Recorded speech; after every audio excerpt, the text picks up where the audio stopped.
ఎంత సంపాదించాం కాదన్నయ్య, ఎంత దాచిపెట్టాం, ఎంత జాగ్రత్త చేశామన్నది ముఖ్యం సినిమా రంగంలో. ఇప్పుడు అతని పేరేంటి, మురళీమోహన్. ఆయన చేసినటువంటిది మొదట్లో హీరో పాత్రలు, ఆ తర్వాత క్యారెక్టర్ ఆర్టిస్ట్ పాత్రలే. కానీ తనకొచ్చిన డబ్బుల్ని జాగ్రత్తగా రియల్ ఎస్టేట్ వ్యాపారం చేసుకుని ఆ జైబేరీ పెట్టడమా, లేకపోతే ఏదో కార్ల షాపులు, రకరకాల వ్యాపారంలో ఇన్వెస్ట్ చేశాడు. ఇవాళ కింగ్, వేల కోట్ల రూపాయల అధిపతి. అట్లాగా డబ్బులు ఇదివరకు శోభన్ బాబు గారు అంతే, వాళ్ళ కుటుంబం కంఫర్టబుల్. అదే పెద్ద పెద్ద హీరోలుగా చేసినటువంటి వాళ్ళు చివరిలో ఇబ్బంది పడ్డది. ప్రతి హీరోయిన్ ఇబ్బంది పడ్డటువంటి వాళ్ళు అనేక మంది ఇప్పుడు జాగ్రత్త పడుతున్నారు ఎవరికి వాళ్ళు. ఇవాల్టి హీరోలు, ఇవాల్టి హీరోయిన్లు మాత్రం పెట్టుబడులు బాగానే పెడుతున్నారు. ఇప్పుడు అల్లు అర్జున్ వాళ్ళ నాన్న కంటే తెలివైనోడు అనాలేము.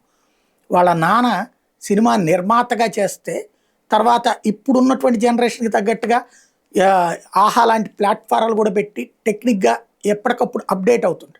అల్లు అర్జున్ సినిమా ప్రదర్శన రంగంలో, థియేటర్ల రంగంలో, అటు హైదరాబాదు మొన్ననే ఒక అద్భుతమైనటువంటి సినిమా థియేటర్ తీసుకొచ్చాడు. ఇప్పుడు విశాఖపట్నంలో పార్ట్నర్షిప్.